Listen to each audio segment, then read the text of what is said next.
We're live. Okay, good morning. Good morning, Commissioners. Mike, welcome to the Socorro County Board of County Commissioners meeting on Tuesday, March 28th at 10 a.m. I'd like to call this meeting to order. It is 10:07.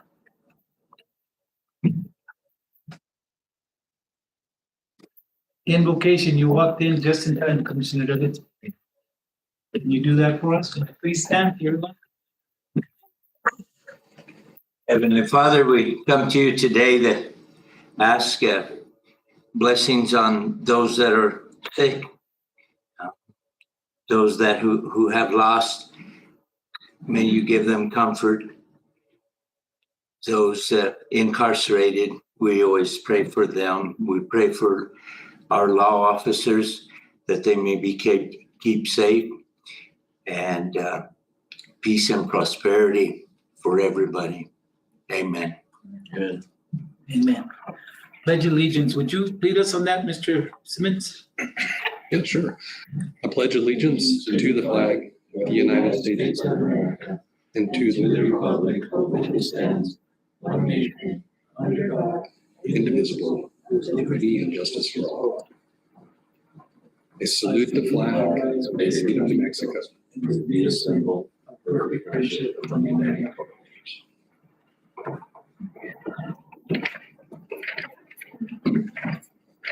Roll call, Madam Clerk. Commissioner Joe Gonzalez, Here. your Vice Chair Craig Fitzgerald, Good morning, sir. Good morning, ma'am. Here. Commissioner John Aguilar, Commissioner Glenn Duggins, Here. Chairman Antonio Ray Martinez. I'm present. Okay, Commissioners, did you have a chance to review the agenda? Is it okay with you, or do you recommend any changes? If no changes, then I entertain a motion to approve the agenda as presented. Motion by Commissioner Gonzalez. Second by Commissioner Secretarial. All in favor signify by saying aye. Aye. Any opposed? Hearing none, the agenda is approved. Item 7, approval of minutes of March 16, 2023. Commissioners, did you have a chance to review the minutes? Any recommended changes or corrections, or are they good? If they are good, entertain a motion to approve the minutes. I'll make that motion. Motion by Commissioner Gonzalez. I need a second. Second. Second by Commissioner Duggins. All in favor signify by saying aye. Aye. Any opposed? Hearing none, the minutes of March 16, 2023 are approved. Thank Ms. Amico for doing that for us. Item 8, committee and department reports. Detention center. Did you guys see the packet in your email?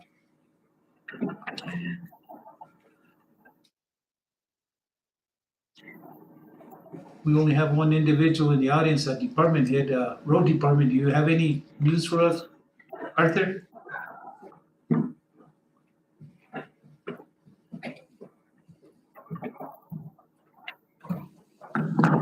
Chair Martinez, Commissioners. Good morning. Good morning. No, we just started out patching, getting ready for the chip seal on May 22nd. Discussed it with Mike. And we'll have those 2 weeks free, so we'll have it done to finish it out. And we got a loaner from down there for a couple of weeks for loader. And from there, I'll have to get a deal, rent it out. That's I saw it yesterday coming in. Yeah, That's a nice loader, man. brand new, yeah. Yeah, they gave it to me. How much is the cost for that one? It's 217,000. Wow. It's, Yeah, quite a bit. Everything's gone up, but, and, Mr. Duggan, they're cleaning, Mr. Doors, There by The the wind bend. roll, the wind roll next to her face come down in the morning, so, and I told him to clean that arroyo out there too, also, getting it rain, be prepared for it. Everything else good, roads are pretty much caught up and, we're doing fine now. And, we got Mike just has to approve for the new hire, and he passed his physical and everything, so he should be starting, 2 weeks from today. Commissioners, I don't know if you knew you probably got an email from Mike. We don't have an agreement with the Forest Service for blading the roads. They're working on it. It's an agreement that'll be in place for 6 years. So right now, what we were told by the forest ranger, any complaints you get for Forest Service roads to direct them to her, and they'll go from there. I know the last time Mike made the decision on one of the roads because of an emergency, so people could get out because they got washed out so bad that in order to get fire department in there or ambulance.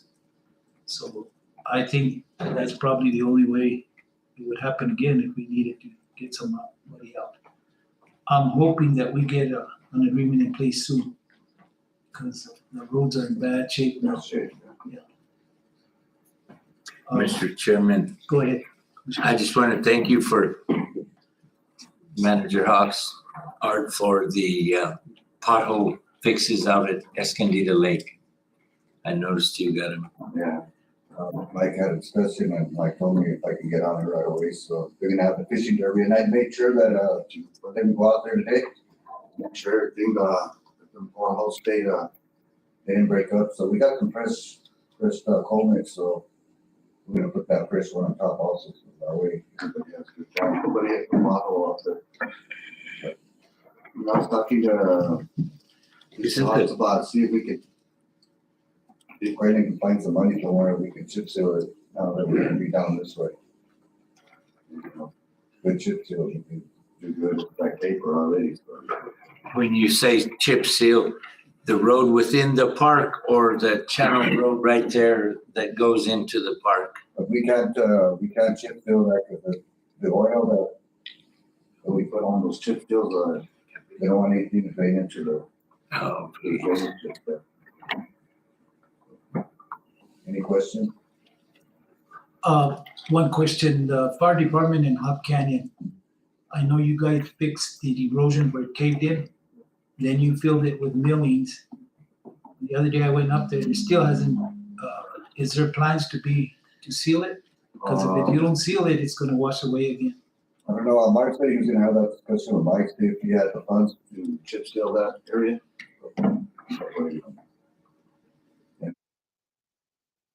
Gave Mike a quote for demolition of the sports page. The what? Is it sports page? yeah. So, Oh, we're gonna do, go ahead, Mike. Thank you, Chairman Martinez, Commissioners. Yeah, the demolition of the sports page is part and parcel of building the fire marshal office. Remember, that was planned, put in play close to 10, 11 months ago. Being funded by the state through fire funds. Oh. And part of it is, so went out to different entities and DFA, and I believe facility build has been the one giving us the numbers, what it would take, and within that, it includes demolition. So we're gonna compare Art's analysis and appraisal versus what facility build thinks that they can do it for. And obviously, if our road department can do it for the same or less, then we would do that. Okay. Any questions from us? Art? no, everything is fine, it's just that,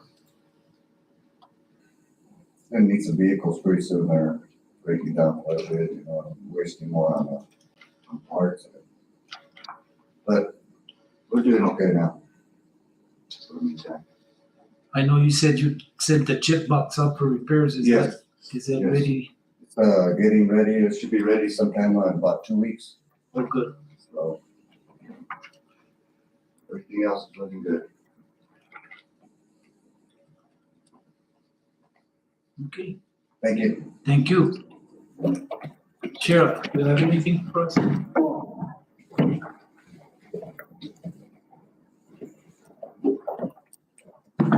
Commissioner Martinez, or excuse me, Chairman Martinez, Commissioners. Got allergies or something going on, so, not a whole lot, just, Amanda and I just met with the court staff and Judge Murphy about entering into an MOU, to provide court security for both magistrate and district court, so they're gonna be giving us overtime monies for that. We turned it straight to the county manager, and he's looking it over, and we're gonna have him, I guess he's gonna sign it and approve it, and then we'll start it. And eventually, it might turn into a full-time position. They're gonna try and get an extra $25,000 to pay us to hire somebody.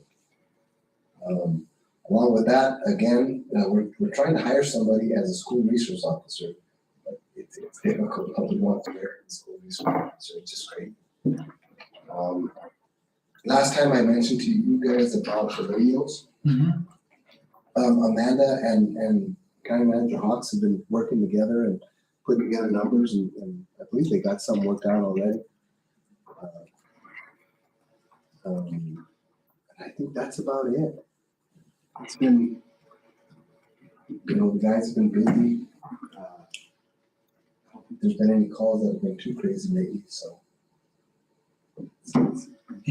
Any questions for the sheriff? I just wanted to share this with you. Yesterday, I went to a CLLA meeting in Tiercy. That's the County Livestock Loss Authority. It's a new committee that put together to reimburse ranchers for losses with wolf. They're asking the sheriff's departments, there's 3 counties involved, Catron, Socorro, and Sierra. They're asking law enforcement, they're gonna hire an officer, not an officer, but someone to go investigate the kills in the field. But they would like the sheriff's office to help on that. They'll get training on how to do that also. I told them I couldn't speak on your behalf, but they could contact you to see if you'd be willing to do that. I'd be willing to hear them out and see Yeah. what it entails for sure. You're gonna get a call, so, because in our area in Socorro County, there's quite a few ranches that need that service, or continue to need it to get reimbursed. Going to the preliminary stuff, but yesterday we accomplished a lot on the forms to be issued, so they can get reimbursed. We're setting up a website so to make it easy for everyone. Julie, our assessor, gave us a list of all the ranchers in our county, and I forwarded that to the committee. So all of those people are gonna get an email or a letter telling them the process, so they know what to do.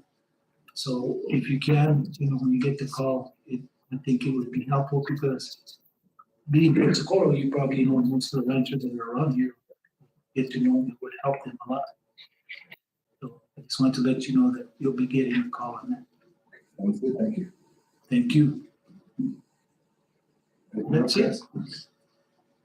That's it, thank you. Next one is acknowledge manager's report.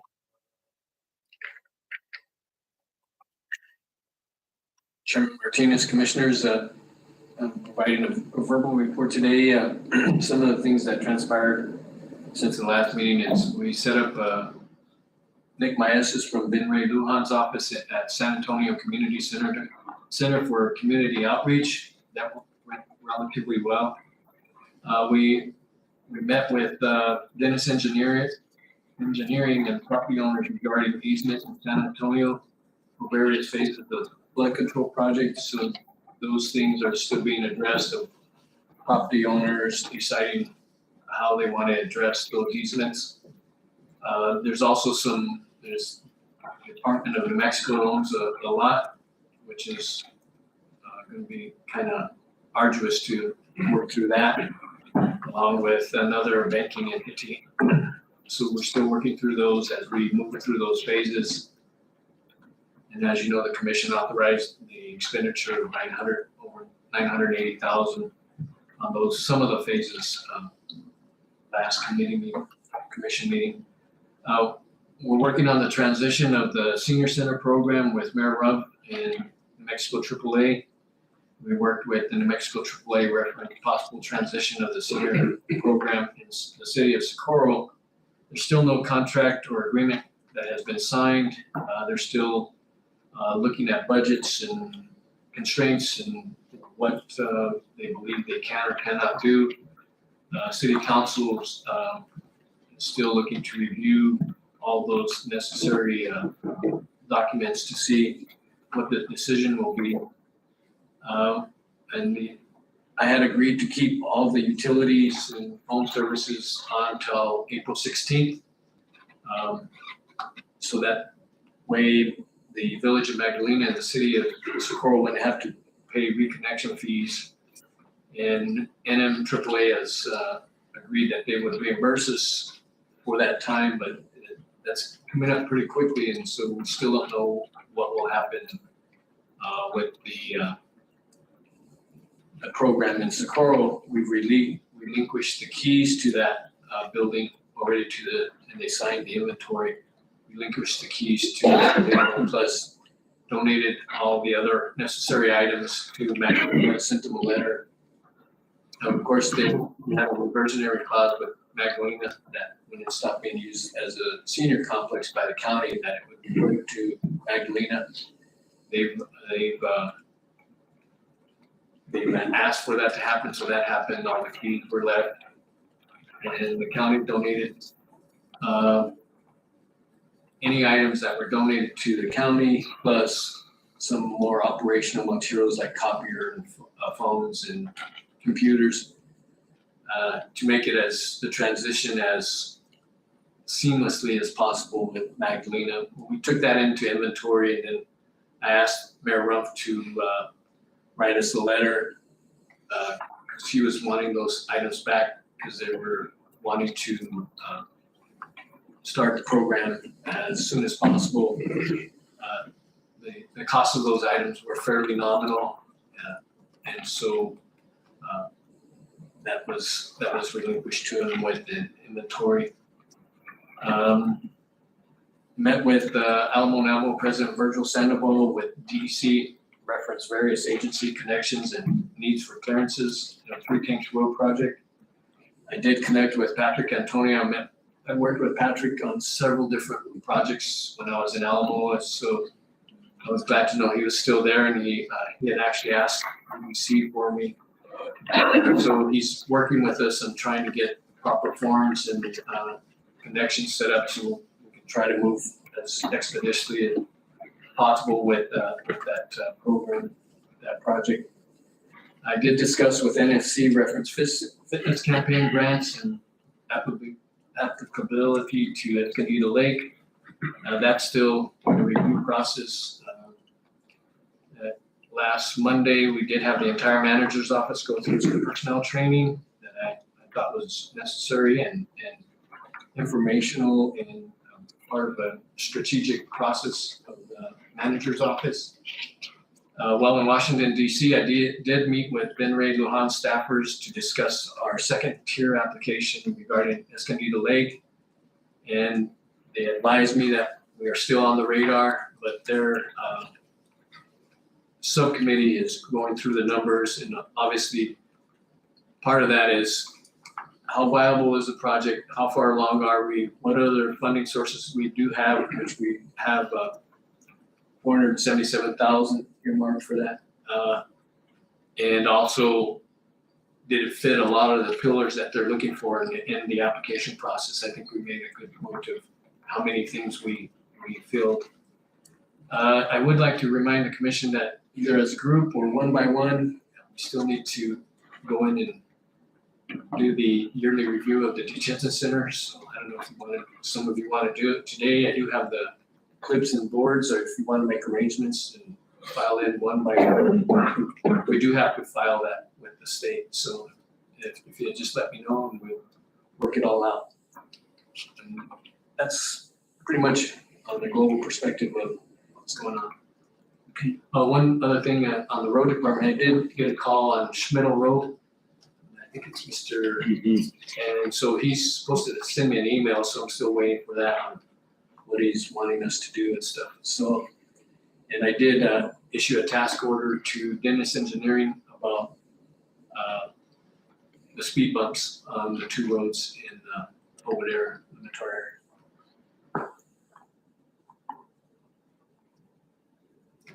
Thank you. You're welcome. Thank you. Any questions from our manager on his report, Commissioner? Do we have anything on capital outlay? So on capital outlay, I do wanna, I inquired from all our representatives and our senators, and they're going through a transition with Crystal and Saya. So Crystal Diamond and Saya Hemphill because of the new districting. But they did tell me that it looks like our ICIPs were funded. However, the governor has the authority of not funding them.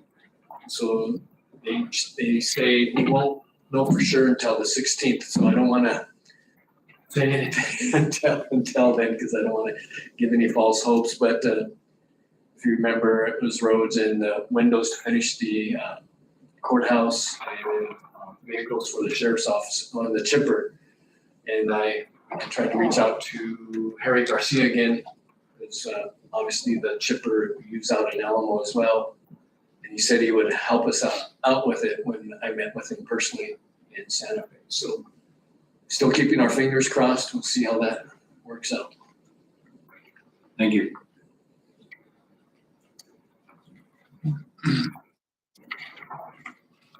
How do I say it? Item C, Commissioner's report. Commissioner Secretary, do you have anything I don't have anything at this point, sir. to, Commissioner Gonzalez? I just want to report that it's still cold. Commissioner Duggins? No, not now. Okay, I just, like I said a while ago, attended that meeting at the County Livestock Loss Authority in Tier C. We're having another meeting in June. We're moving forward fast in order to accomplish the compensation to our ranchers. The committee was very disappointed with our legislative session because we requested money and the chair of our committee went to Santa Fe and he said with all the excess money that they have, it's not just a Socorro County or Sierra or Catherine County issue, it's all over. So they felt that they should have given them something. They're gonna try again with one in January. We got some money already from other sources, grants and stuff. They're gonna petition Mr. Lujan. And I told them that you were gonna go to Washington, Glenn. And I remember you said if there was any needs, they're gonna send you an email. If you wouldn't mind dropping something off to them to help them out, you know, maybe he would give them some money for that. They're gonna send an email to you, Mike, requesting money from the county, just to give you a heads up. For the committee, Catherine County gave them $100,000. Sierra gave them $100,000 also. Sierra's gonna vote on it this week. Catherine had already voted on it to give them $100,000. I don't know if they expect for us to give them $100,000 or what, but not expect, but request it. But you'll be getting a formal request on that, so the commission can vote on it. The other thing, I'd like the approval of the commission for us to send another letter to the New Mexico DOT. I know we sent one already, one time on the condition of I-25 going north and going south. If you travel that road, it's in horrible condition. It's only getting worse. Yesterday, I found out through a reliable source, the DOT has $1 billion to work on projects. So it's the time to ask now to see what can do. Trent Doolittle, the former DE, is no longer DE. He's a deputy secretary, so he's in Santa Fe. So he knows the condition because we sent him the letter requesting the help in Socorro County. So he knows. The acting DE is Aaron Chavarria.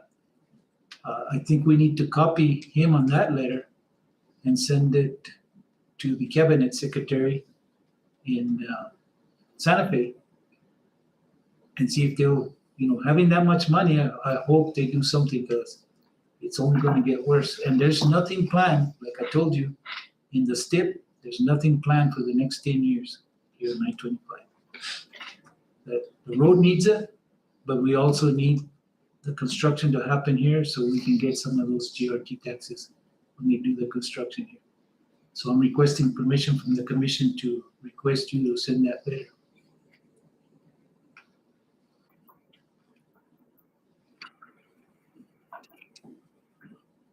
So do you guys feel it's a good idea? Absolutely. Okay. Okay, that's all I have now. Public comment number 9.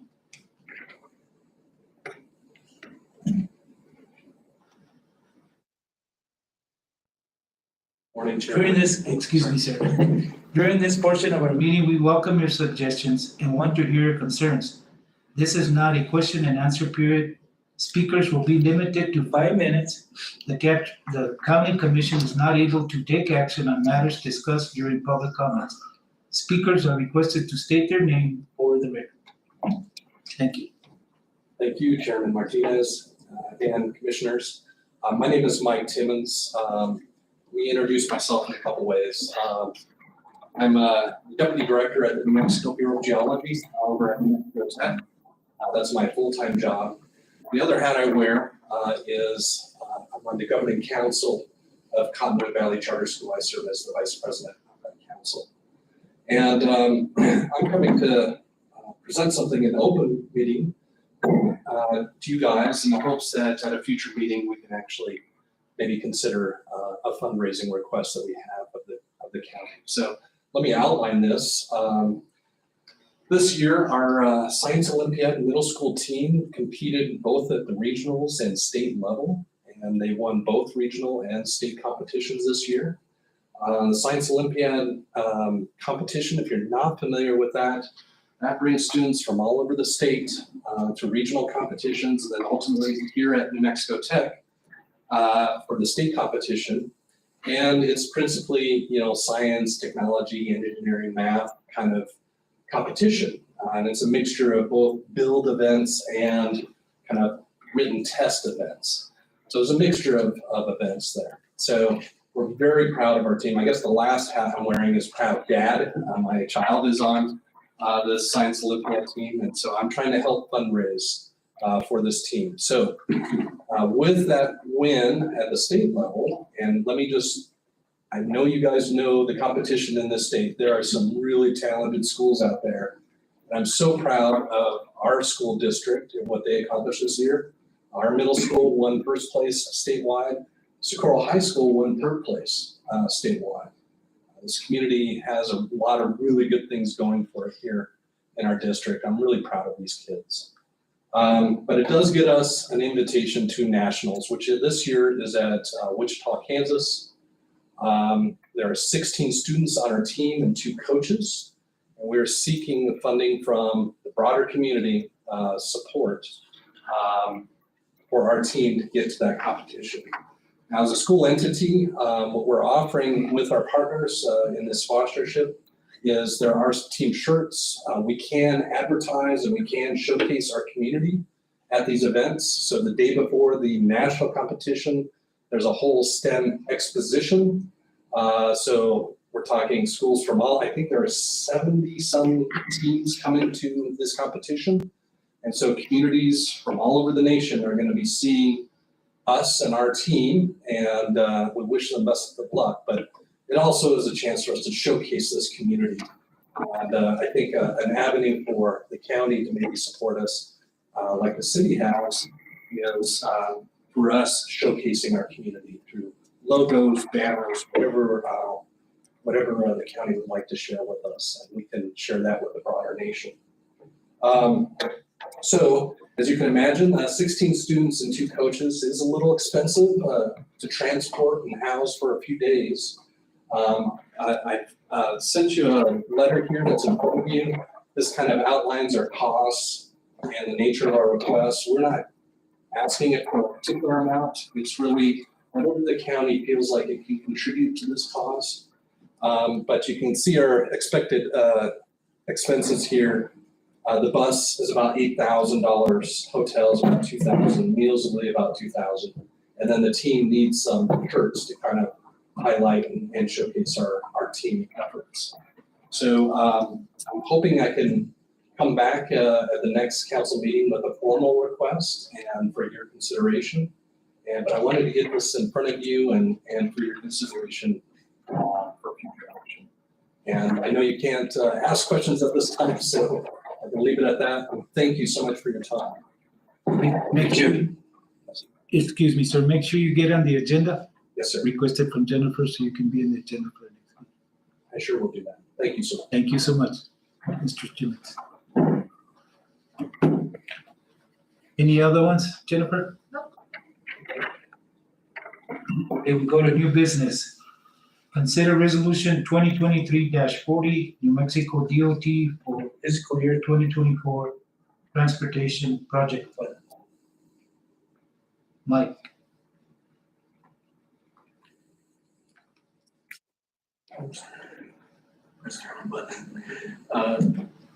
Chairman Martinez, Commissioners, in your packet, you should have the resolution in which we're asking for construction for El Centro Road in the amount of $1,100,000.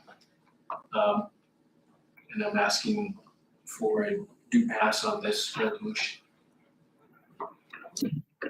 So moved. Motion by Commissioner Gonzalez to approve, Second. second by Commissioner Duggins. All in favor signify by saying aye. Aye. Any opposed?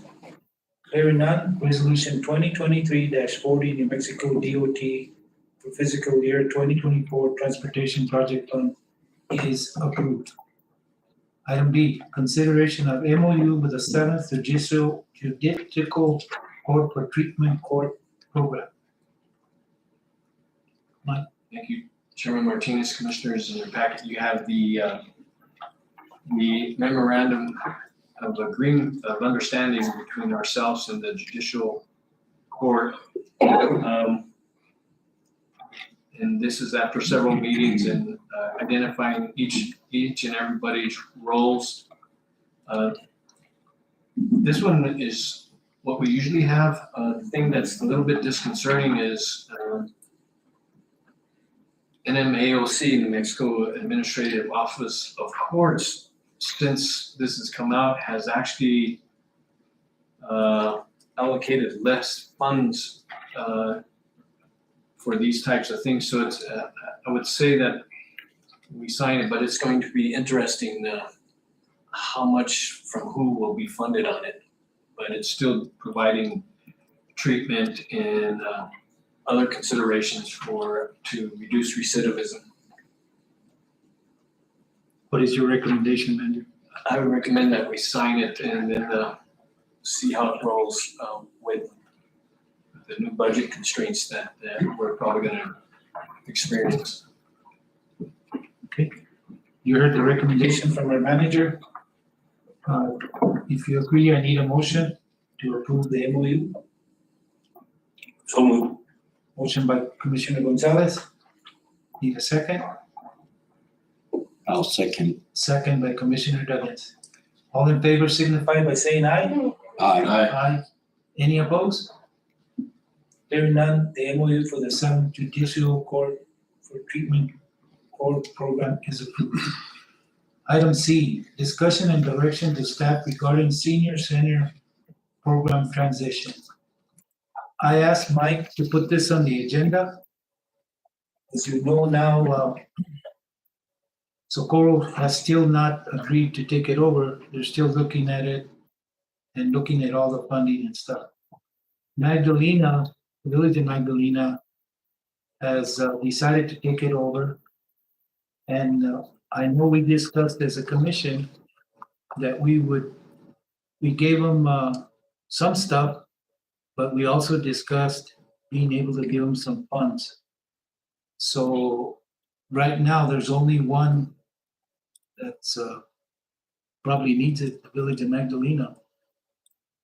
That I don't know if they've signed the agreement with AAA, but I want you guys to think or consider if you're gonna help them out with so much funding. So that's the only reason I put it there, because we had all discussed it, that we would help whoever took it over with so much funding in the building. So they need to know that information so they can plan their budgets.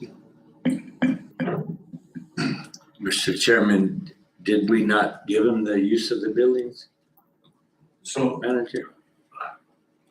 Chairman Martinez, Commissioner Duggins, we relinquished the keys along with donated them back after we inventoried everything that belonged to the county. And receiving a phone call and an email from Mayor Rump, the agreement was to donate those items back to make their transition more seamless and less arduous. And they were provided a budget by NMAAA, which is a little over 99,000, and with a funding percentage of about 86%. And I believe ours was at 36%. Magdalena believes that they're going to be short, even with the state's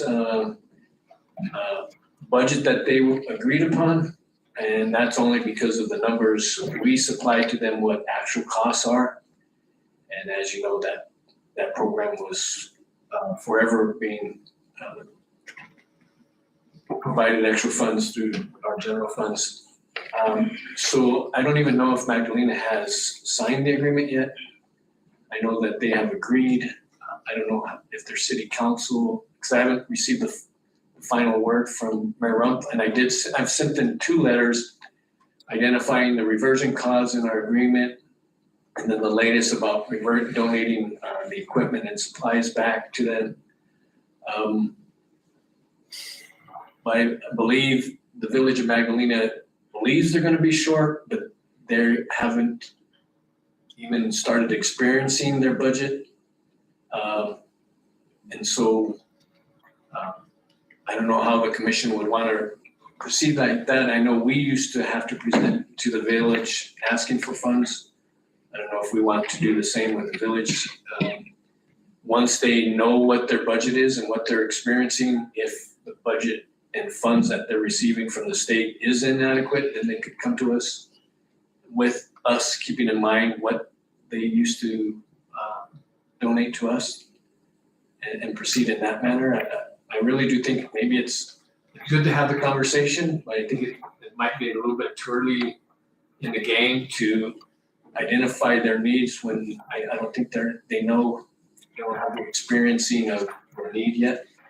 But I think it's a good conversation to have, as well as one I think we might have with the city. I still don't know yet on that either. As late as 8:30 last night, no contract or even the knowledge of them being RFP final respondent.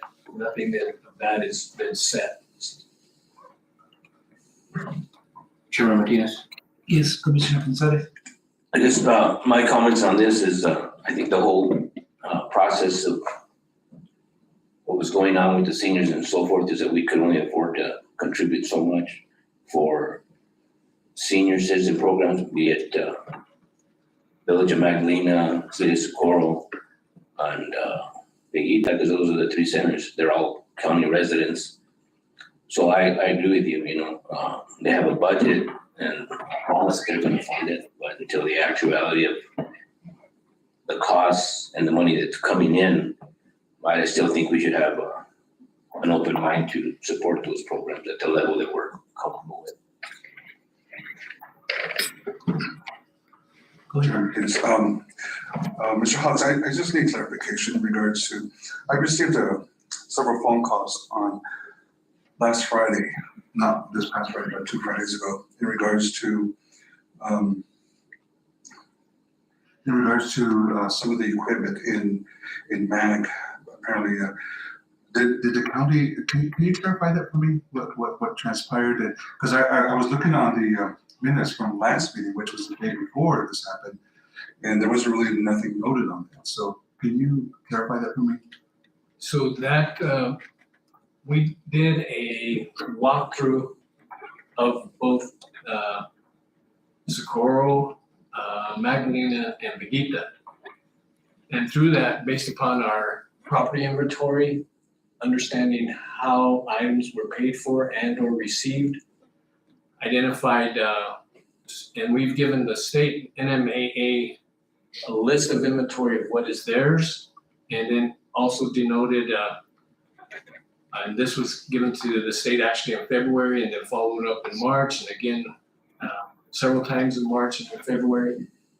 And also made them aware of pending ICIPs that is actually funded through Aging and Long-Term Services.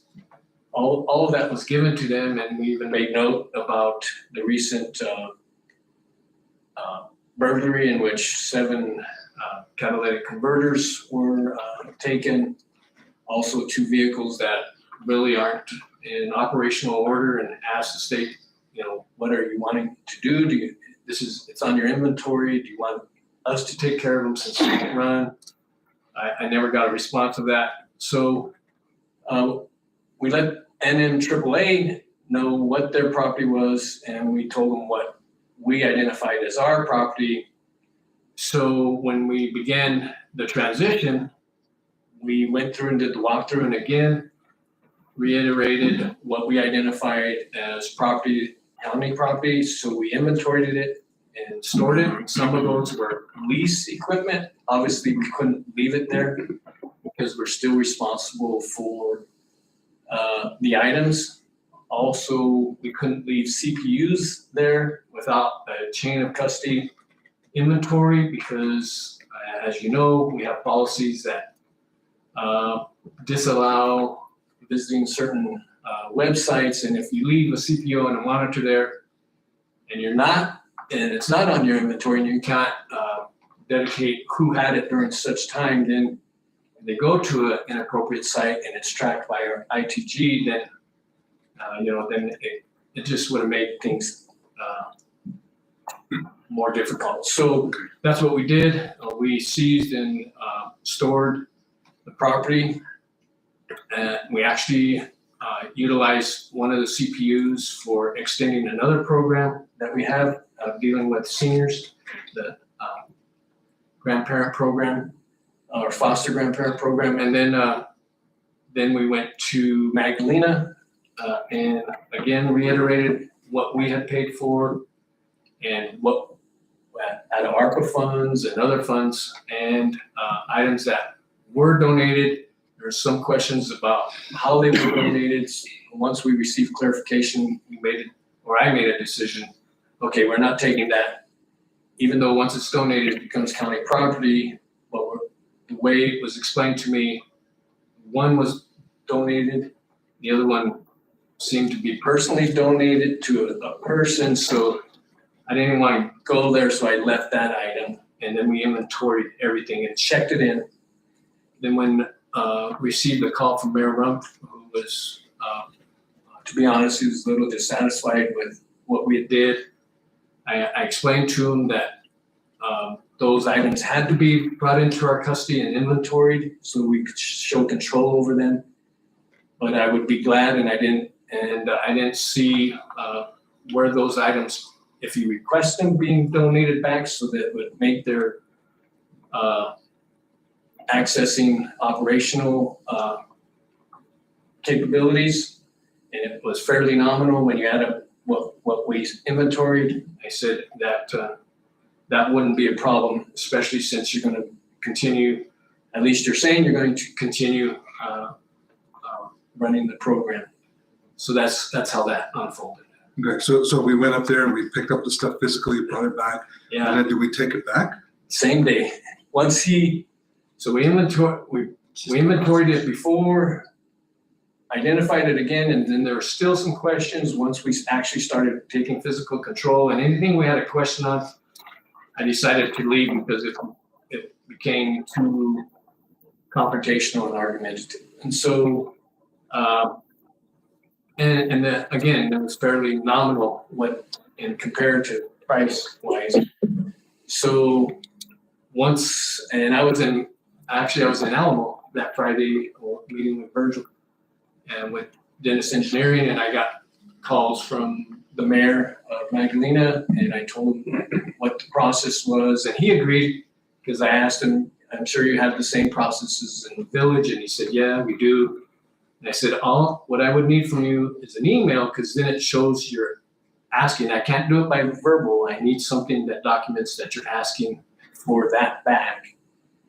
And since it's fairly nominal, I'll agree, since it's going to your operations. And actually, it was redelivered that same day, Friday, like at 2:30.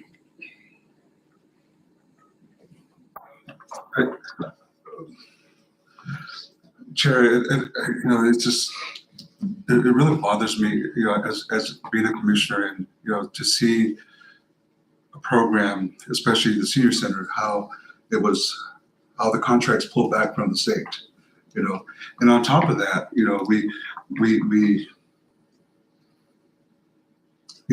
we're sitting here, we talk about seamless service, seamless transition and stuff like that, but yet we do this, I know earlier, Manager Hawks talks about, keeping the electricity on for the next 2 more weeks. I think we should at least be kind enough to give them at least 90 days. And I say, that logic right there, what he just explained in terms of, yes, there's process, I understand that. But what's the logistic in it? And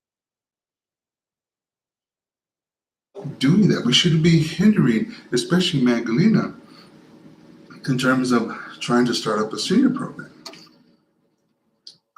Well, I think as a county commissioner, I don't know,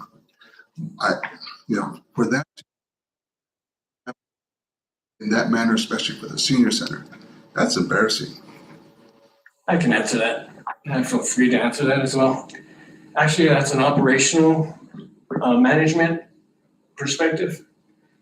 And the state was made well aware of this issue on February 10th in writing. And they sloughed us off. They were made again aware of it on February 24th in a meeting, and they sloughed us off. And I gave them a list of everything, an extensive list. And they sloughed us off again. And I said, have you even thought about these things? I asked them about the insurance. I asked them about all those little intricate details that I knew was going to take place. And they said, this is the deadline. And it was the state that called and asked for the extension of the deadline on the utilities, not the village, not the city, nobody else. And I agreed to it. Because, like I said, and actually the state said, when I asked, well, how much of an extension do you need? I was told by the state representative, no more than 30 days. And I said, okay. I said, but if you get to the point where you think you might need more, give me a call, send me an email so it's documented, and then we'll consider that based upon where you're going with finding the appropriate RFP. Magdalena didn't know that they were going to be the respondent until it was presented to their council and the whole council voted on it as a whole. We, based upon manpower, logistics, understanding and giving everybody, because it's not us mistreating Magdalena, it's the state that set the deadline. And I told the state, that's a pretty thin deadline. Have you considered all these things? Everything from insurance to lights to internet to security cameras to personnel, all those things that come into place. Your gas, your sewer. They paid no attention to what I was asking them about. So when I acquiesced and said, yeah, we'll do this, and then when it came down to it, because it was a state deadline, and it was up to the county to remove its property to make sure it was secure, because we have to have proper documentation of what we do with our property since we bought it. That was germane to our procedures and why we did it. And it wasn't not without warning to NMAAA, who is really, it's not the village of Magdalena. NMAAA is the one dictating and controlling the process with their timeframes. And all we're trying to do is live by that. But so that's just unacceptable, Chair Martinez. Okay, Vice Chair, let me put my comments. The transition going back to the state wasn't the smoothest. You know who suffered? Our seniors, and they're still suffering. The communication wasn't there.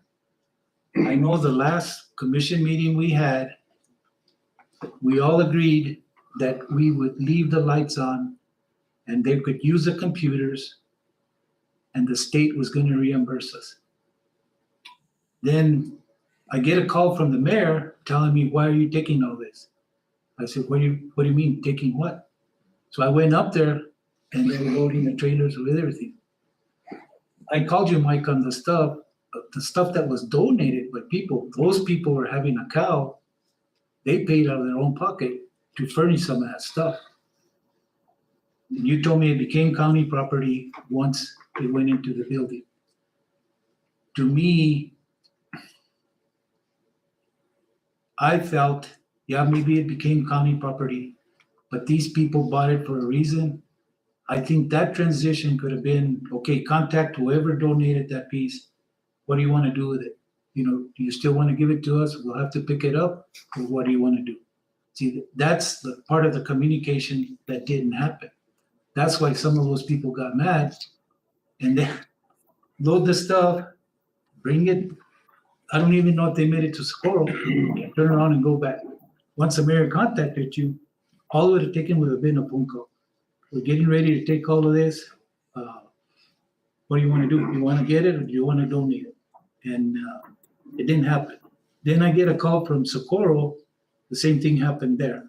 Did that get resolved? Did they take whatever was donated, or did you guys pull everything out of the buildings there in Socorro? So let me first ask, let me first say that we followed our procurement policy along with our property policy. And it wasn't without any proper and extended notification that we gave all the parties involved of what was going on.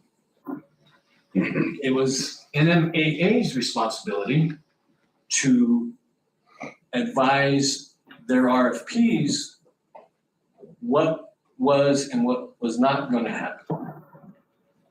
The agreement was utilities. There was no agreement with phones, CPUs, any of that stuff.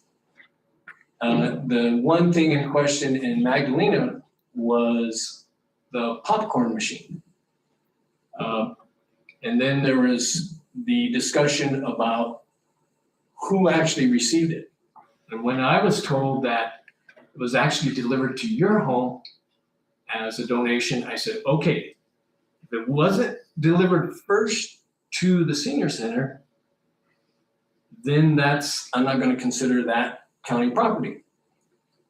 And I had that direct conversation with the mayor of the village of Magdalena.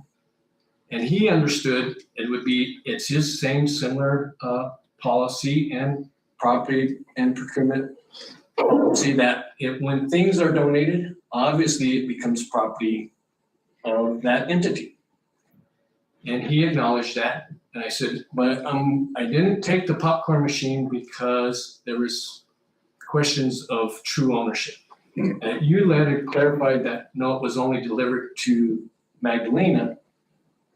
So I was getting different inputs, so I decided, you know what, I'm not gonna take that.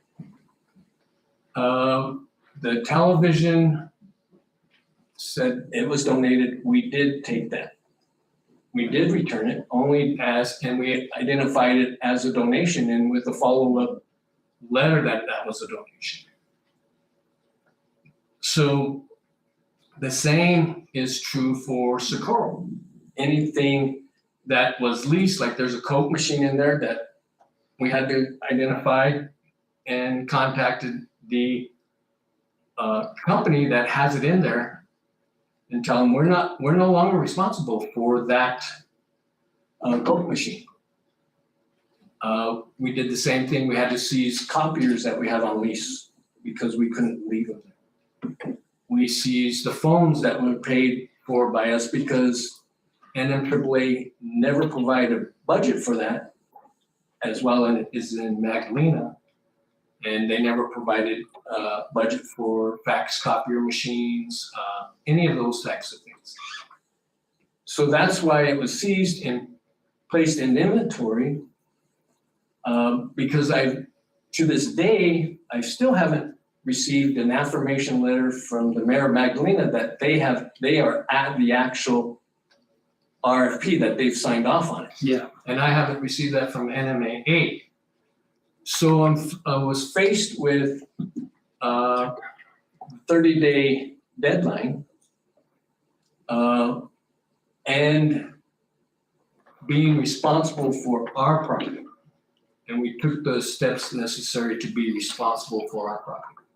Did people not like it? Well, yeah, I'm sure they didn't. But again, that was a deadline established by the state, not by us. And I didn't see any reason to call a person that said that they donated a TV because that issue is mute the minute they donate it. That would be like somebody donating $1,000 to the county and then 2 days later decide they want it back. Well, it becomes property of the county. But Mike, I on the popcorn machine, the lady that bought it, she sent me an email and I forwarded it to you. Yeah. I copied you on it. She had the receipt, how she paid for it, and she wanted it back. I don't know if you ever answered her back. I don't know if you did or not. But to me, it never came in my possession.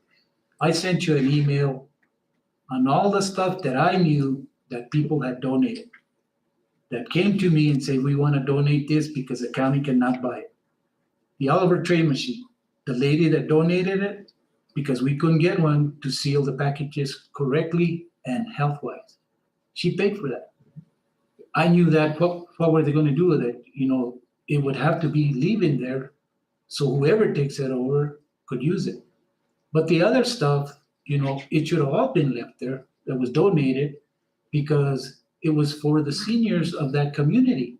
It no longer became our property because anything that was in the city building, you know, like I say, I think we should have had a little bit more communication.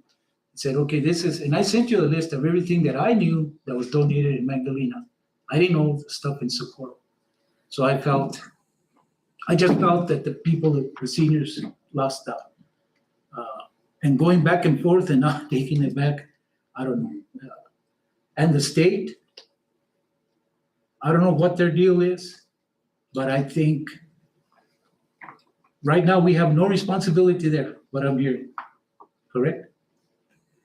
Nothing. So what do we do with our seniors that they call us? This ain't happening or anything. We just refer them to Neil? Well, that's, I still A lot of feel we have a people- responsibility. so while it's a lot of, this is similar to any other contract that we have. And for years, I think Socorro has misconstrued this agreement as not understanding that this is a contract. It's the same contract that we have with the state with roads, same contract we have in other places where when the contract is either terminated or money runs out, that's it. We have no other obligation, and the state has no other obligation, according to them, to us. That was the same reason why not only property, but there was a huge issue with meals not being delivered and fruit boxes and food boxes. We took it upon ourselves to try to clarify that situation, even though we knew NMAA was responsible and they had told us that they were going to be delivered to every household. Well, we started getting calls and emails. I reached out to Neil and said, we got a problem here. The postmaster is calling me. People out in the field are calling me. One people got 1 meal and the other one got 30. They don't know if they can, some complain about the quality. They don't know if they have to freeze them. They don't know how they can be kept.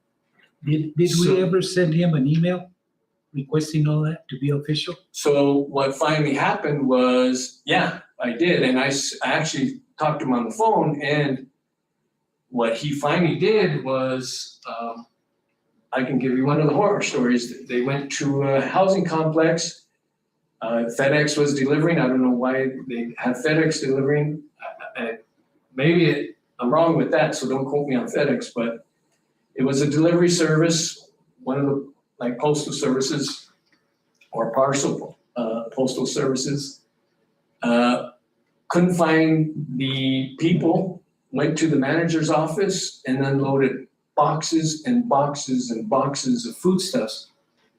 And the manager told them, what are you doing? We're not responsible for delivering that.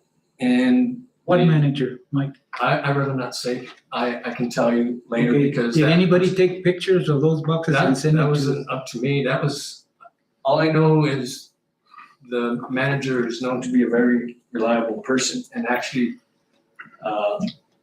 holds some other positions that are fairly high, so I'd rather not say. I just, so what when they asked that of the delivery person said, what's your problem? You take care of it. He should have been turned in. So that's when I reached out to the state again, because that was like the third or fourth incident.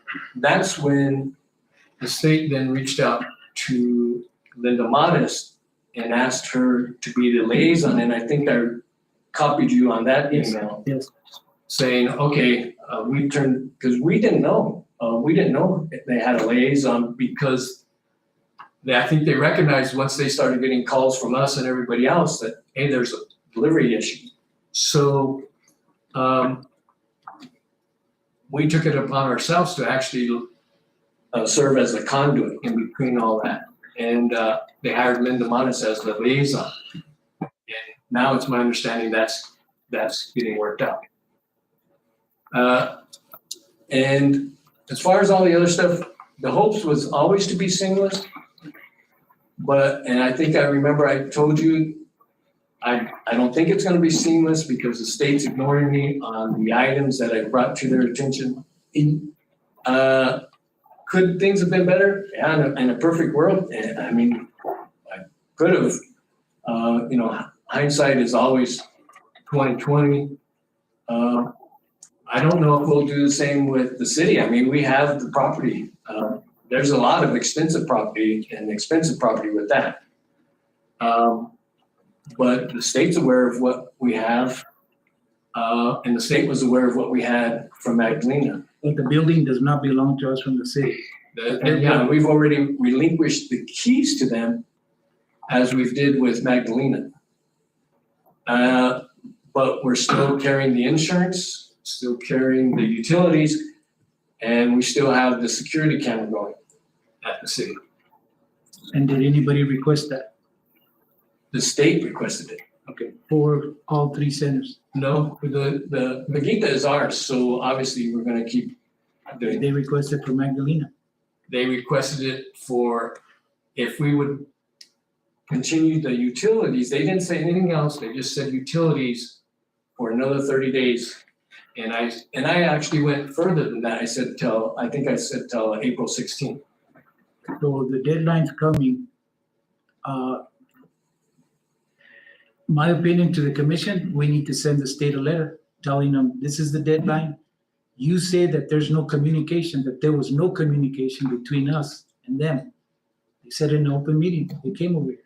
So I think we need to continue that communication till all of this is transition. Say, these are the issues that happen. They continue to happen. What do you want to do? Chairman Martinez, I've copied the state representative from NMAAA on every action that we've taken and every letter I've issued either to Mayor Basker or Mayor of the Village of Magdalena. I've copied him.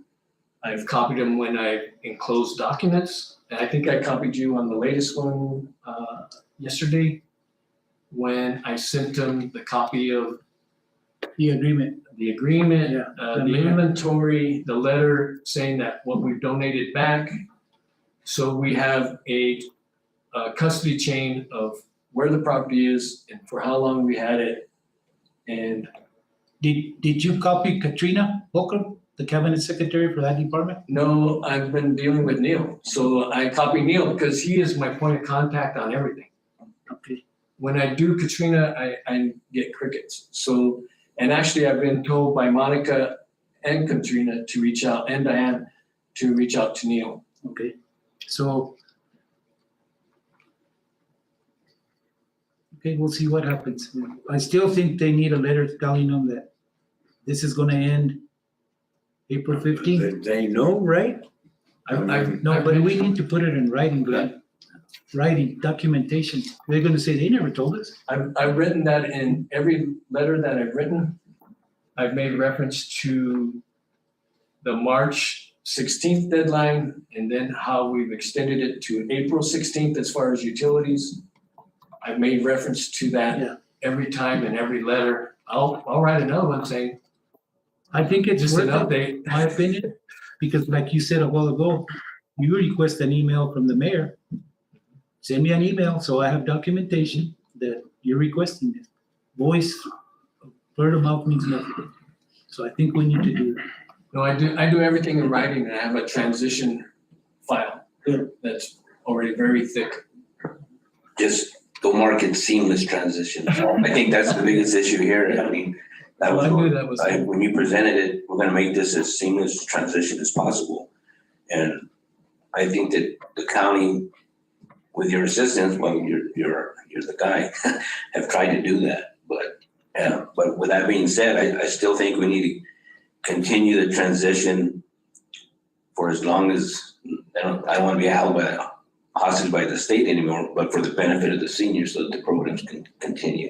You know? Yes. But what that means is just like raising, continued conversation. I feel like you're doing it, so. And what you said a while ago, Joe, about once we know who's gonna take it over, we can decide if they need help, what the commission can help. Mr. Chairman, if I just might add one thing about the property and pursuant to state statute 1361, in order to avoid an audit finding, we do have to inventory it. No matter what happens, at some point, if this board is still going to have to approve that, if you're going to donate property to whoever it is that takes it over, it's still going to have to come before this board because only this board can, technically officially give property over. So so the proper thing is, of course, to inventory it or we get an audit finding, and then you all get to make that final decision. That probably will also include the senior center in Magdalena, because it's kind of in a gray area, right? It belongs to the county unless it's not used as a senior center. But it's going to continue to be used as a senior center, so technically it still belongs to the county. So probably this board's going to have to address that, and I'll walk you through the process, but you'll probably have to address that depending on what happens. I just want to give you a heads up for what's gonna end up happening in the future, probably. With that said, does the mayor know that from Magdalena? He does, he's got the deed, and yeah, and Kathy's talked to him about it, yeah, so technically, it really doesn't matter, I mean, as far as, if they're gonna use it, that's great, and if we're gonna use it, that's great. It doesn't really matter because, we're sister governmental entities. However, technically, at some point, we're gonna have to, dot the i's and cross the t's and make a final decision on disposition of that property. The deed doesn't say county-run center. It just says, I'm not even an attorney. Let me- Maybe I would know. Let me check it really quick, but So, Chairman and Commission, I actually, I understood that, asked the mayor of Village of Magdalena if once and for sure that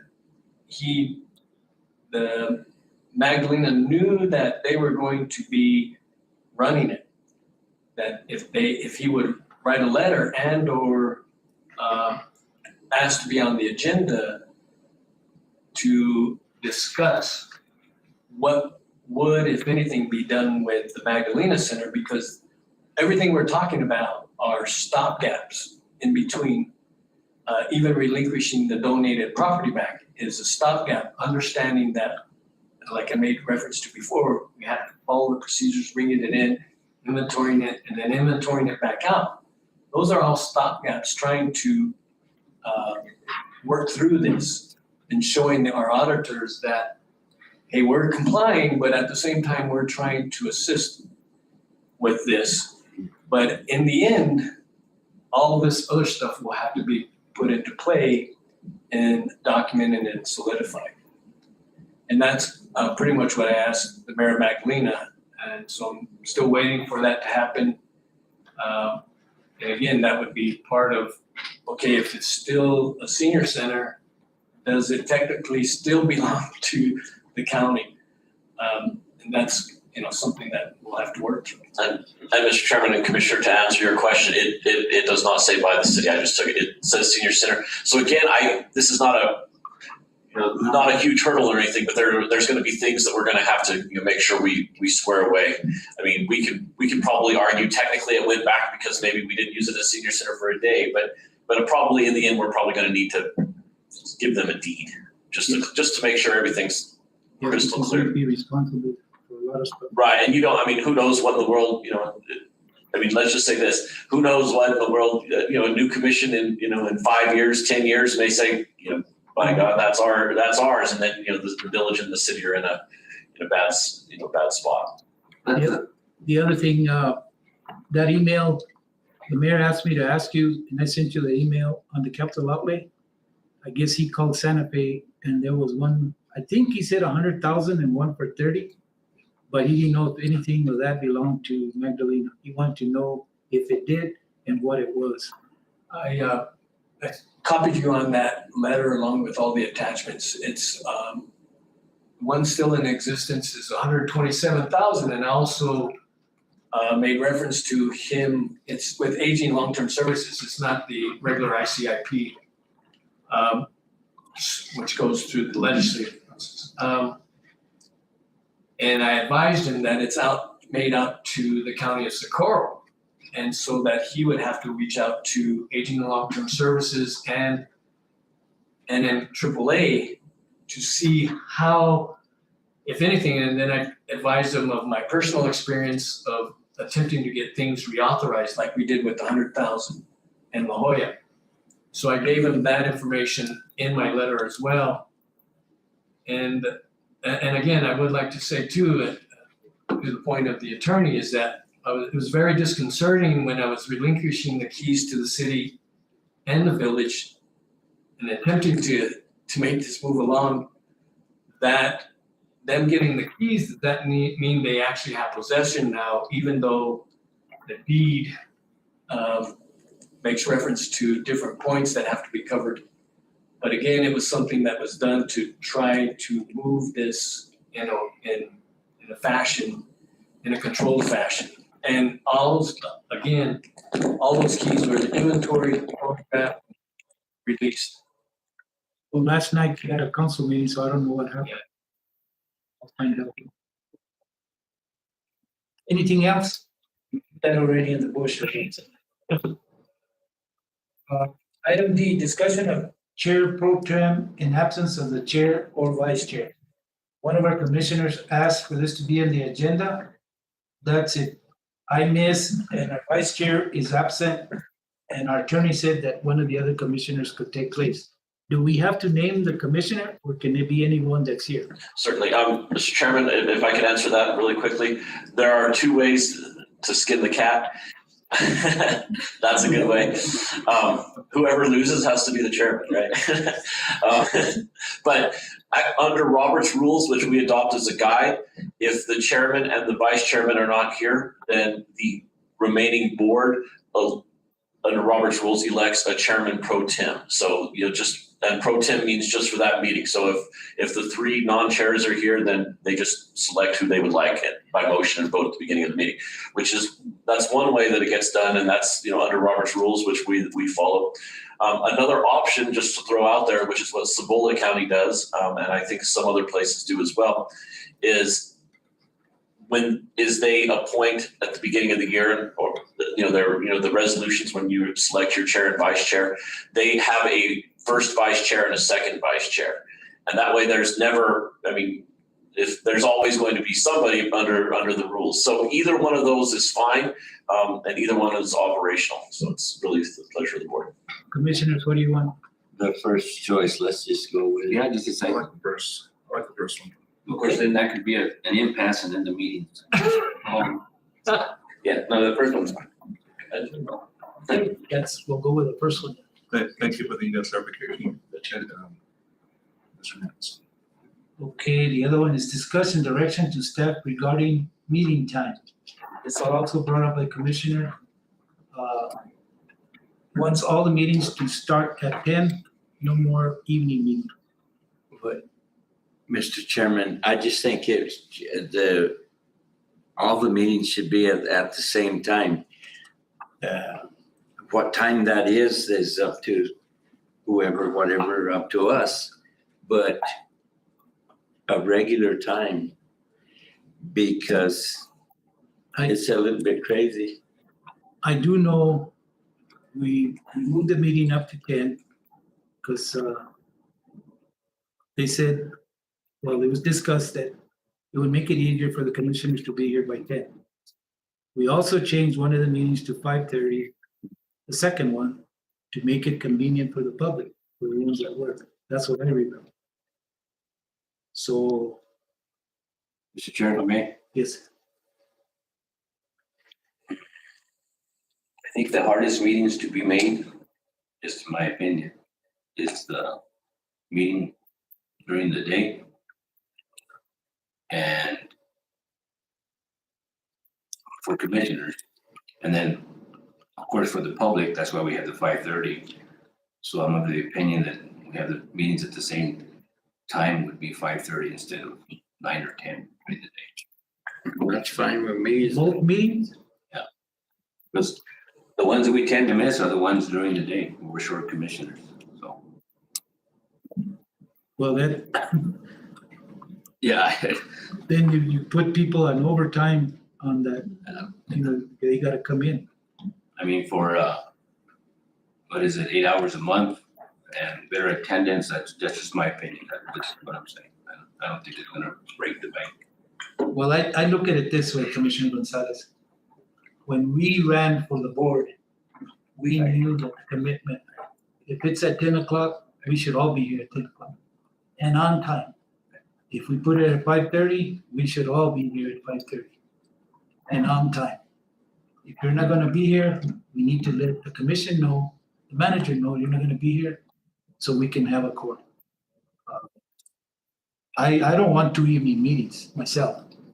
I think either we keep the way it was, 10 and 5, or 10 and 10. That's my opinion. So I need your recommendation and a motion on you guys where you want to be. And Mr. Chairman, just to clarify, if it's something that you all want to do, then the motion would be to direct us to come back with an revised Open Meetings Act resolution at the next meeting. Currently, I believe our Open Meetings Act resolution is 9 o'clock and 5 o'clock, second and fourth. But I can change that at the next meeting if you all make that motion directly. If not, then it can die and it remains as is. It's up to this board. I have a question, sir. I know there's other counties that does one meeting a month, isn't it? Is there? Yeah. Quite a few counties do one meeting a month. That's correct. Okay, so Mr. Hawks, would that be a real big issue with you in regards to whatever needs to be passed and whatnot, if it's one? Chairman Martinez, Vice Chair Secretarial, the only thing I can see is when we're faced with deadlines like DOT gives us sometimes and some of the other grants, especially how many we're applying for, then we'd probably have to possibly call a special meeting, but the one meeting, I don't see it being a problem. I've seen, like the attorney, I've seen plenty of other counties do one meeting a month. And the agenda is fairly lengthy, so you can probably go for 2 hours, probably 4 hours easily. Yeah, so I don't see that being an issue, other than if we're given a deadline like this deadline on NA, that's a deadline issue. So other than that, and I don't think it would distract us from calling a special meeting if need be. This sounds like another smooth transition. With everything being said, we don't want 2 5:30 meetings. And I thought we had 2 meetings a month. That's why we're doing it, But I'm open-minded to having 1 meeting a month at 5:30. That's only 1 month. Because I'm retired. My wife doesn't believe it, but I am retired. So the time frame for me, morning or afternoon, doesn't matter. And I try to be here on time. I generally not. I confess to that, but I'm not retired. I'm busy, but I know, like you said, I signed up for this. And I'm going to make the meetings when I'm in town. And if I'm not in town, I let Manager Hobbs know. So I'm open-minded to that. So Commissioner Gonzalez, we really do appreciate you being here today. I'm sorry. Thank you. Well, my experience, Mr. Chairman, and I would say if that's something the board wants to consider, certainly, some, even similar sized counties do it. I would suggest having a meeting time. If you want to do an evening meeting, maybe starting it at 3 or something like that. If you want to do a morning, because it does, you only have 1 meeting, but it does make it a much bigger meeting. So, it works. It does work. And then you only have to be, you only have to be once a month, and it helps with staff time too. But it is a larger meeting, so just consider that when you're thinking about it. I thought it would be 1 short meeting of us. Okay, I'll hold that. I don't know. Mr. Chairman, why don't I just make a motion that we go to once a month meeting on the 2nd Tuesday of the month at 3 p.m. We'd have to. It will have to come back. You'll have to direct me, and it'll have to come back. Direction? Yes, just for direction, so we do have to formulate a policy resolution. So I can do that. in the I'm next- good with that, next and I'm good with, Mr. Chair, if I could just say regarding the second Tuesday is usually when we have candidate filing day, election day. So I don't know if you want to. the 3rd Tuesday. First Tuesday, There you go. whichever. That's better. Yeah. It does have the The conflict. 3rd Tuesday, you want the 3rd? I would also suggest keeping it the same as historically has been in the county though, which is either the 2nd or the 4th. Just because the people do, Let's go to which one's better for you? The 4th would be better for the football. Yeah. I'll bring something back at the next meeting, which is the morning meeting, unless you all change it, which will be the morning meeting of April 11th. And I'll bring it back and you all can make that formal change at that point, or you can have a special meeting or. I would like it at 9 in the morning, 1 meeting, once a month. That's my opinion. So we'll just. I'll bring the resolution and you all can Yeah, we'll go ahead. make it happen when, that's right. It don't matter. Because by the time 3, 4, 5 o'clock comes around, Glenn works on the farm, he's tired, Joe works on the side, tired. But that gives me a chance to work on the No. farm. And the thing Thank is, God. some tough decisions need to be made. Yeah. You gotta have a clear mind also. You gotta be ready to go and do it. And we're putting people on overtime, which they don't need to be. And I think myself. In one meeting, we're cutting one meeting, our agendas have been long. I can guarantee you that, We can They're gonna cut be those long. agendas down to some too, right?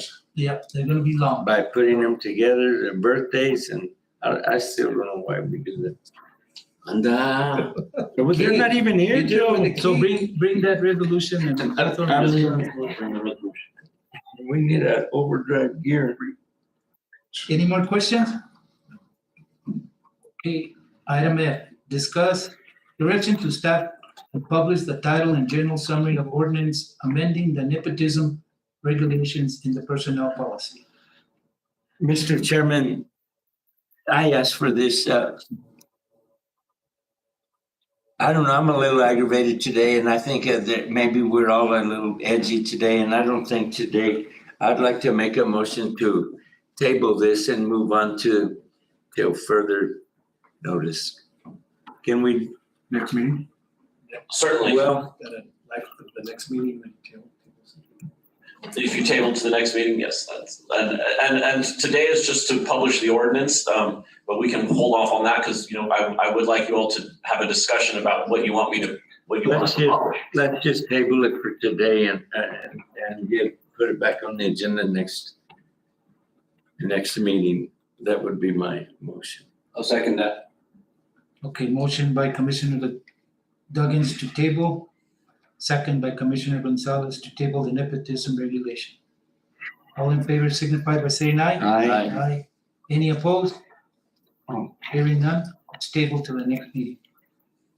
Item G, consideration of county extension office request for a level funding of $68,561.80. Chairman Martinez, Commission, in your packet, you have a letter asking for funding at the level of $68,561.80. This is an increase from last year. Again, this is where the state decides to give state employees raises, and then the extension office pretty much passes them on to the counties. I believe this is an increase of about 5% over last year comparative. Didn't we get roughly 72 last year? 65 and change. Because it's like a 5% increase. It might be 64.8, something like that. Because I remember, I'm sorry, Chairman Martinez. I remember Mr. Dean was saying that there was, the state decided to kick in whatever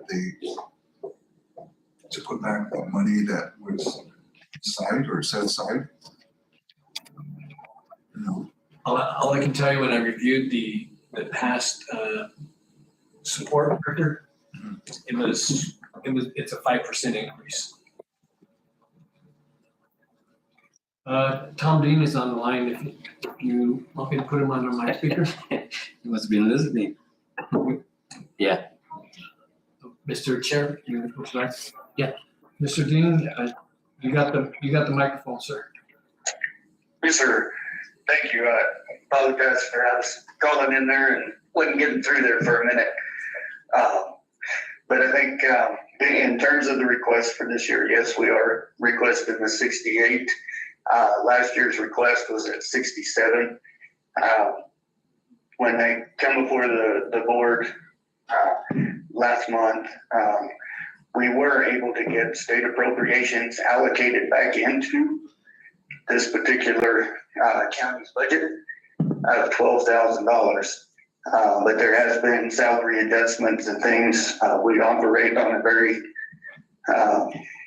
easy budget to look at. It's salaries for the employees plus $11,500 in operation fund. The travel expenses for the agent and pay copy machine bills and phones and all of that. So the only item that we have that we can make adjustments on is whether we fund a program assistant in Socorro County or not. And that's where the allocation of the $12,000 comes in back on that program assistant position.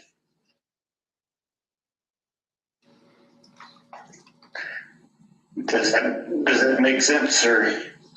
Yes, to me it does. Thank you, Mr. Dean. With that, I make a motion. You make a motion for what, Commissioner? That we fund the 68,561? Yes, sir. I'll second that. Motion by Commissioner Secretarial, second by Commissioner Gonzalez. All in favor signify by saying aye. Aye. Any opposed? Hearing none, the request for funding of 68,561.80 for the county extension office is approved. Chairman, if I may, Yes. I would, and Commissioner, I would like to add also that that's not the only, I'd like to recognize the commission and the county that that's not the only support. We supply utilities, location, all those things for an added cost, upwards of 20 to 30,000. So appreciate that for supporting the local extension office.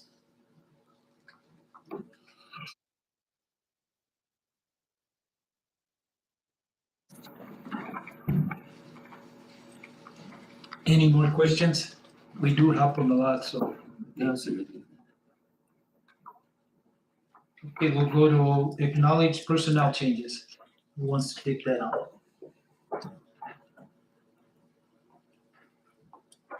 I will. But It's kind of sideways. Sorry. Oh, yeah. Oh, then it turns the other way. So it's Mary Helen Grego, Senior Center, reduction in force. Danny Hill, Senior Center, reduction in force. Cheyenne Hollis, Senior Center, resigned, I think, is what it says. And then Arthur Hokola, Senior Center, reduction in force. Yvonne Maganer, reduction in force. Linda Mares, Senior Center, reduction in force. Ventura Morales Aguilera, Senior Center, reduction in force. Ashley Rosas, Senior Center, reduction in force. Danelda Ross, EMS Secretary, transfer. Rosemary Wilborn, Senior Center, reduction in force. Donald Woodard, Senior Center, reduction in force. Bernadette Trujillo, Treasurer's Office, dismissal. Ariana Gonzalez, Detention Center, dismissal.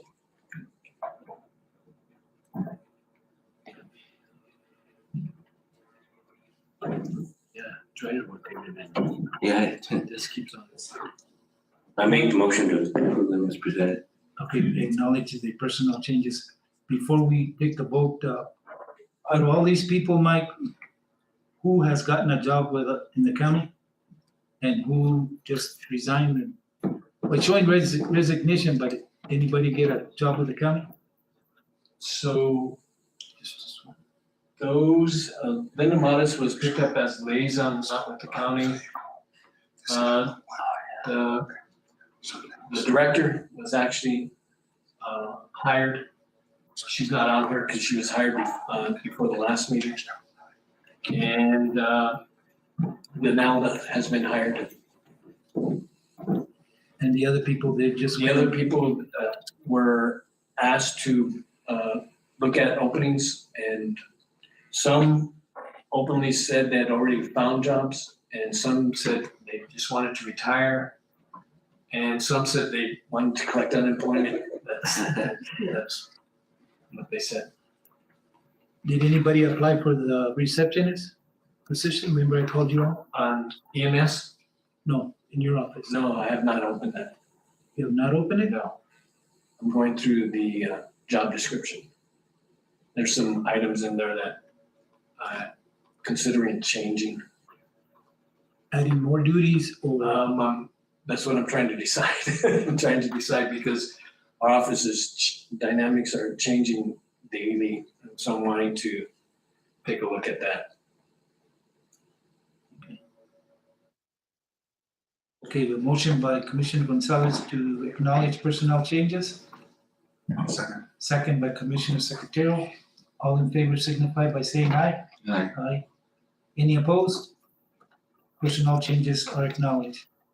Item 11A and B, approval of vendors checks and approval of payroll checks. We've always done it together. We had a chance to review them. Yes, sir. We made a motion to approve. I'll make the motion to approve the vendor and payroll checks as presented. Motion by Commissioner Gonzalez, I'll second. second by Commissioner Secretarial. All in favor signify by saying aye. Aye. Aye.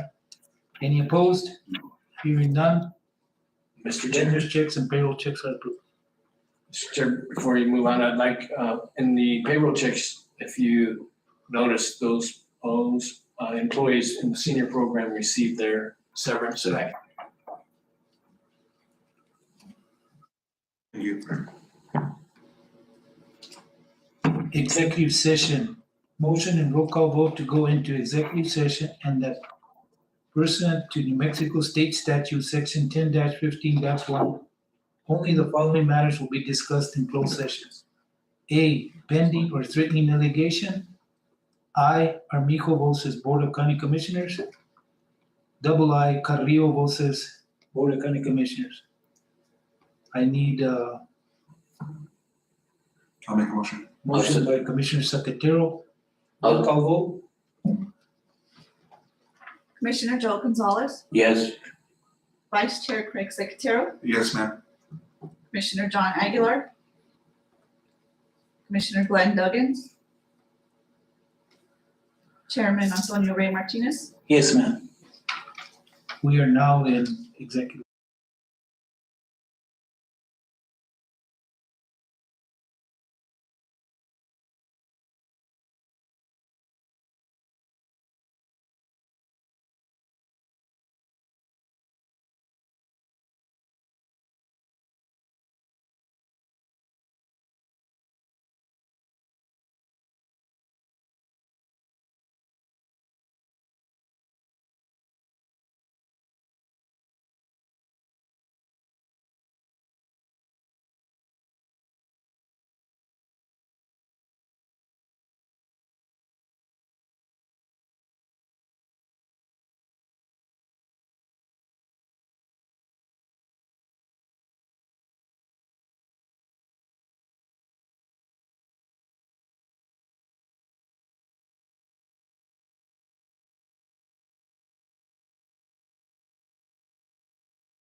Yes, ma'am. A lot more. Okay, we're on, wait, hold on.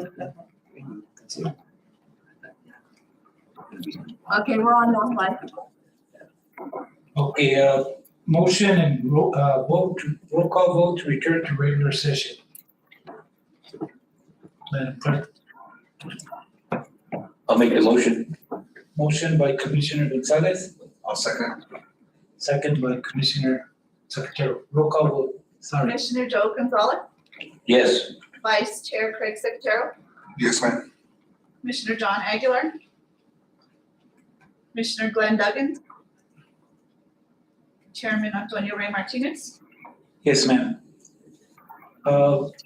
The matters discussed in closed session were limited to those specified in the motion for closure, and that no final action was taken as per New Mexico statutes, section 10-15-1.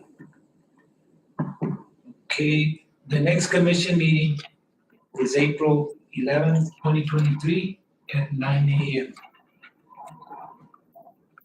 Need a motion to adjourn? I'll make that motion. Motion by Commissioner Gonzalez, I'll second. second by Commissioner Secretary. All in favor signify by saying aye. Aye.